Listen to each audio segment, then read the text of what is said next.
ئایا دەزانی ئەو تاتۆیانەی ئێستا لە جیهان بە ئامێرە پێشکەوتوەکان ئەنجام دەدرێن کوردەکان زیاتر لە 10,000 ساڵ لەمەوە پێش ئەنجامیان داوە.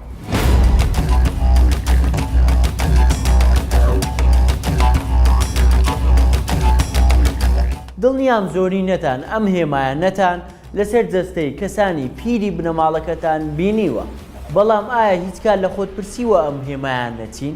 ئەم هێمایانە پێیان دەگوترێت دەق یان خاڵ.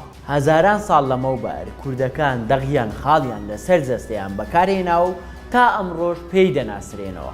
ئەم نەریتە تا ئەمڕۆژ لەلایەن بەشێک لە خەڵکی کەلار و ئامەد و عەفرین و کۆبانێ و شنگال ئەنجام دەدرێت. لەم بوارەدا ژنانی کورد بۆ وەستای ئەم کارە ناسراون. لە ڕابردوودا ئەم کارەیان لە ڕێگای بەکارهێنانی دەرزی ئاژنین و هەروەها بەکارهێنانی گیراوەی خەڵوز یاخود شیر یاخود مەرەکەب یان هەر گیراوەیەکی تر ئەنجام داوە. سەرەتا بە دەرزی پێستەکەیان کۆڵیوە، دواتر گیراوەیان بەسەردا کردووە.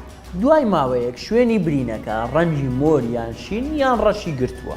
ئەدەبیاتی کوردی و گۆرانیە میلیەکان پڕن لەو بەیت و بەستانەی کە بەسەر خەت و خاڵی یاردا گوتراون. بەکارهێنانی خاڵ لە مێژووی کووردا بۆ کۆمەڵێک هۆکار دەگەڕێتەوە. یەکێک لە هۆکارانە بە مەبەستی هونەر و جوانکاری بووە، لە هەندێک سەردەمیشدا بە مەبەستی هۆزایەتی بووە. دیارترین هۆکاریش بە مەبەستی خۆ بە دوورگرتن لە ڕۆحی پیس یاخود چاوی پیس بووە. خاڵکوتان زیاتر لە سەرچەناگە و نێوچەوان و ژێرلێ و پشتەدەست و باسک و سینگ بووە. ئەو خاڵانەی کە زیاتر لەسەر نێوچەوان دەکوتران زیاتر مەبەزلەی چاوەزار بووە. سەرەتای خاڵکوتانیش زیاتر خۆر بەکاردان وەک هێمای ژیان. هێمای ژمارە حەوتیش بە مەبەستی هۆزایەتی بەکاردات.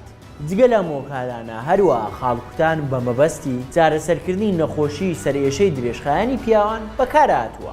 لە کۆتاییدا دەمەوێت بڵێم لە جیهانی ئەمڕۆ لەژێر ناوی تاتۆ کۆمەڵێک ئامێری پێشکەوت و خراونەتە خزمەتی خاڵکوتی.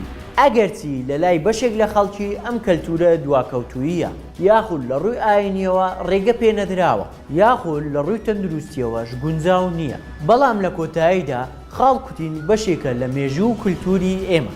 بۆیە دەکرێت وەک بەڵگە و دۆکیۆمنت بەردەوام لە مێژوودا سوودی لێ ببیت.